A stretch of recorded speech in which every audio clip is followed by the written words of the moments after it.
Yeah. It's hit music, baby. Open Sky Radio. On continue de discuter musique, discuter festival, bien sûr, tous ensemble. Il y a bien sûr Frédéric Jacot, organisateur du festival, qui est toujours parmi nous. Comment ça va depuis tout à l'heure ?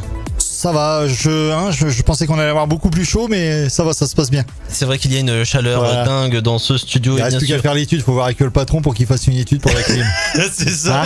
On va même en parler à l'antenne pour que ça se fasse le plus vite possible, hein, Valentin.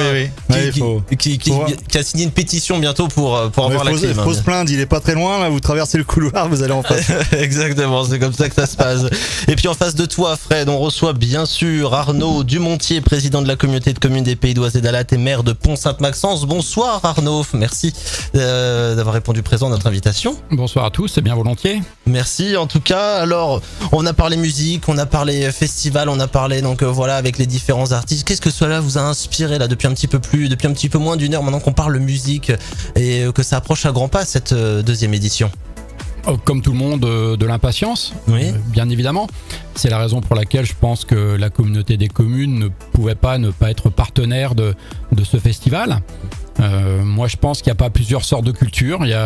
Tous les goûts sont dans la nature et le festival Skybird fait partie de la culture sur notre territoire. Bien sûr. Et qu'est-ce qui vous a véritablement donné envie? Donc c'est cet événement, mais vous et votre équipe, pourquoi vous avez voulu accompagner cette année véritablement? Tout simplement, et j'espère que ma réponse ne va pas vous décevoir, tout simplement parce que le projet est bon. Ça veut dire quoi lorsqu'un projet il est bon? Ça veut dire que il est populaire, il est festif, les gens vont se réunir. Je crois qu'aujourd'hui on a besoin de ça, sans parler de l'état politique de notre pays, mais on a besoin d'avoir des moments d'oxygène et le festival porté par Frédéric, par Alan, en fait partie. Les gens vont se réunir, les gens vont danser, les gens vont chanter. On a terriblement besoin de ces moments-là aujourd'hui. Bien sûr, on va dire que ça va faire bouger tout le secteur. C'est vrai que là on a vu ces dernières semaines donc la montée également des places, hein, comme l'a dit Frédéric il y a quelques instants. On voit qu'il y a un boost là par rapport à l'année dernière, donc c'est super, donc ça va faire bouger tout le coin. Il y a des gens qui viennent de partout dans l'Oise, on l'a vu, et même d'un petit peu plus loin. Est-ce que c'est important pour vous en tant que président de communauté de communes de soutenir des événements qui créent le lien donc sur le territoire mais un petit peu également en dehors de celui-ci? Mais c'est même essentiel. Il n'y a pas deux sortes de culture. Il n'y a pas la culture qui serait portée par la communauté des communes, une culture officielle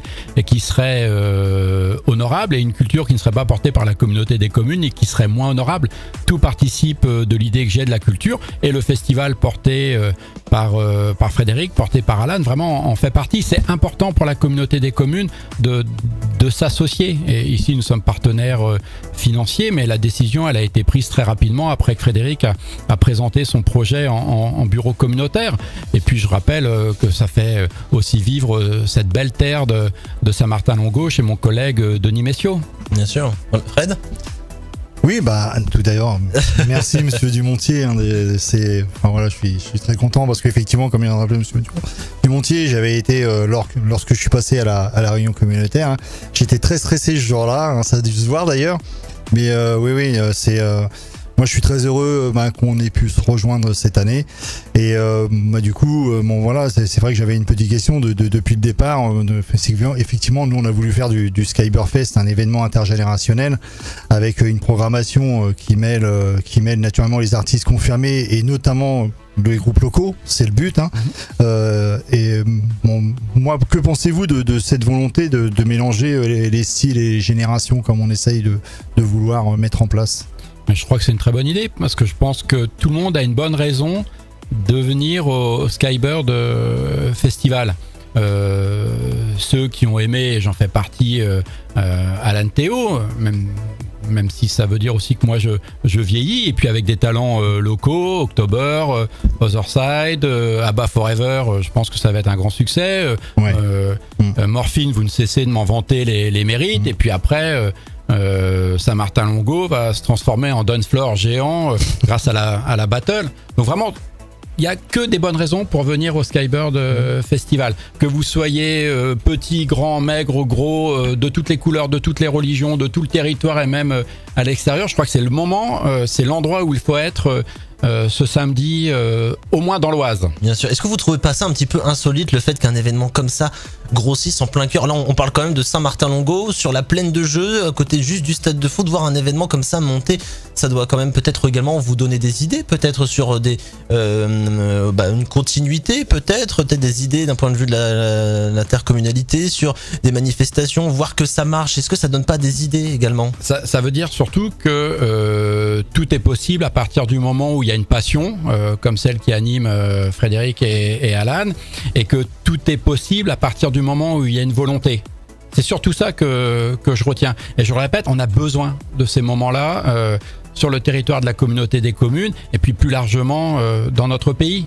Ça va nous sortir de cette gangue politique dans laquelle on est, dans ces mauvaises nouvelles qui tous les jours nous tombent sur le coin du nez. Ça fait partie d'une espèce de régénération morale, mentale, que ce genre de festival. Bien sûr, bien sûr. Et Fred, tu avais une question également. Alors moi j'avais une question un petit peu plus personnelle. C'est surtout plus un conseil que voilà je voulais vous demander, parce que moi j'ai été très surpris parce qu'on a discuté ensemble, on a eu l'occasion de faire venir 2 groupes à Pont-5-Maxence, et puis du coup on a discuté un petit peu ensemble sur les goûts musicaux, donc c'est vrai que j'ai été réellement surpris par rapport à vous. Mais ma question c'était de juste savoir dans un esprit constructif. C'est vrai que depuis donc l'année dernière, depuis le numéro 1 a eu lieu en juin 2029, enfin en juin, le 29 juin pardon, et donc à partir de septembre j'ai communiqué avec les 17 communes pour justement leur faire une présentation de ce qui avait été fait le 29 juin et de leur expliquer un petit peu ce qu'allait être, enfin voilà, ce qu'on voulait mettre en place sur cette année. Et c'est vrai que j'ai été un petit peu surpris sur l'ensemble des retours, mais c'était plus dans un état de se dire d'aller à la rencontre de ces 17 communes pour leur dire, alors je parle pas de Pont-5-Maxence et ni de Saint-Martin-Longo, d'accord, parce que on a une belle aide de ces deux côtés-là, mais je voulais voir avec eux comment on pouvait justement se mobiliser tous ensemble, pas financièrement, mais au niveau de la pub, au niveau du prêt de matériel, pour éviter justement tous les frais qui sont annexes, voilà. Et c'est vrai que j'ai été un petit peu surpris dans le sens où j'ai eu que 2 réponses. Et ma question elle est la suivante. Quel conseil vous pourriez me donner pour essayer de mobiliser un petit peu plus l'ensemble des communes pour... Non, mais le Skybird est encore un jeune festival. Ouais. Je pense que tout n'est pas parfait et qu'il faudra qu'on retravaille cela pour la 3e édition, bien évidemment. Ouais. Je pense que la nouveauté peut faire peur, et puis on est aujourd'hui dans un contexte où on demande énormément aux collectivités territoriales et où nous on apprécie ce que ça coûte. Donc je pense qu'il y a un effort de pédagogie à faire auprès de l'ensemble de mes collègues. D'accord. Bien sûr. Mais on a prouvé qu'on était capable de le faire, et moi j'espère que l'aide que nous apportons aujourd'hui n'est qu'un début. Voilà, qu'elle sera pérennisée dans le temps, et puis voir si on a davantage de marge de manœuvre pour accompagner ce festival. Bien sûr, c'est vrai, comme vous le dites, c'est la 2e édition, donc il y a peut-être ensuite moyen dans les prochaines années de voir que le succès continue. Donc voilà, 1re édition, ça fonctionne bien, 2e édition, c'est encore mieux, la 3e, etc. Ça peut peut-être aider à mobiliser les autres communes. Oui, bah puis surtout aussi par rapport à ce qu'on disait sur le suivi sur la 3e, c'est vrai que là aujourd'hui on se dit ce qui serait bien, c'est au niveau de la communication avec les communes, c'est de pouvoir mobiliser aussi un maximum de bénévoles, surtout chez les jeunes justement. C'est pour ça que moi j'avais une question, selon vous, comment on peut mieux valoriser et intégrer ces forces vives dans les projets culturels communaux et intercommunaux. Bon, on a un vivier jeunesse qui est absolument extraordinaire sur notre territoire de la communauté des communes. C'est une compétence propre de la communauté des communes qui est admirablement portée par Teresa Dias en lien avec sa direction conduite par Betty Roussin. Donc je pense qu'il faut, sur un tel festival qui demande tellement de moyens, il faut bien qu'on réfléchisse en amont. Ouais.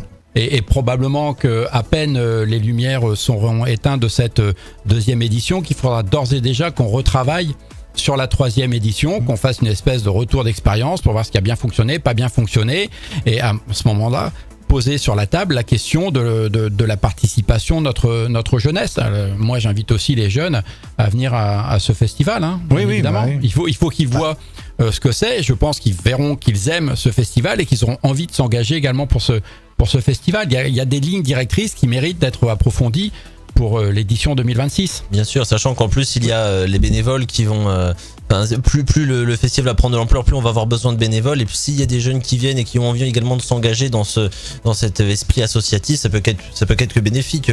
Oui, puis surtout c'est ce que j'ai, hein, même si on parle d'un festival intergénérationnel. Alors c'est vrai qu'avec Alan, au départ, on a dit, nous, on s'intéresse aux 30, 40, 50, 70, 80, mais si on a des jeunes, tant mieux. Et c'est juste sur ce point-là, c'est que je me suis dit, oui, effectivement, ça peut marcher avec les jeunes, parce que au ski, j'ai été au ski au mois de février, et on descendait les pistes avec mon dernier, là, et j'ai eu il y avait 7 ou 8 jeunes, 15, 16 ans, quoi. Qui descendaient les pistes à fond les gamelles avec un sac à dos, et dans le sac à dos c'était Patrick Hernandez, Born to Be Alive.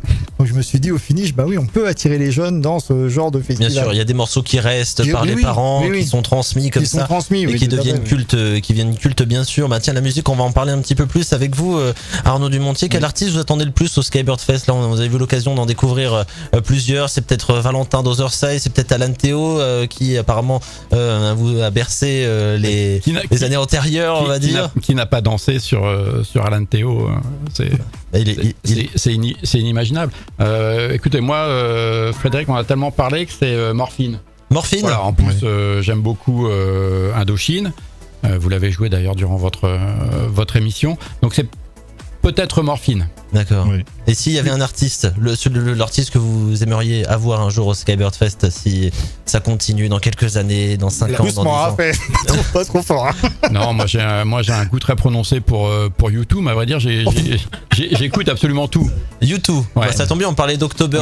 Ça vous a fait penser à la même chose. C'est la question que j'ai posée. Si ça faisait référence à l'album de U2, si ça faisait référence à la chanson de U2, et moi j'ai des goûts très éclectiques. Hein. Je peux aussi bien écouter Mozart qu'NTM. J'aime beaucoup U2, j'aime beaucoup George Michael. Et là, ces derniers jours, le morceau qui reste dans votre playlist, admettons, le dernier morceau que vous écoutez un petit peu en boucle, il y en a forcément, même chez. Vraiment, si je veux avoir la forme, je mets Fast Love de George Michael. Fast Love de George Michael. Vraiment. C'est un bon choix, en effet. Ouais. On passe d'ailleurs, je crois, également sur Open Sky Radio. Et est-ce que vous avez un message à adresser directement à celles et ceux qui nous écoutent pour leur donner envie peut-être de venir au Skybird, ceux qui attendaient peut-être cette émission afin de réserver les places? Quel est le message que vous avez envie de leur donner ce soir? Venez, parce que je suis sûr que sous le soleil de Saint-Martin-Longo, vous allez passer un moment mémorable. Voilà. Et que ça va donner des forces à Frédéric, Alan, à l'ensemble des bénévoles pour travailler sur une 3e édition. Et ben voilà, le mot est dit, c'était le mot de la fin. Merci beaucoup Arnaud Dumontier d'être venu nous voir aujourd'hui.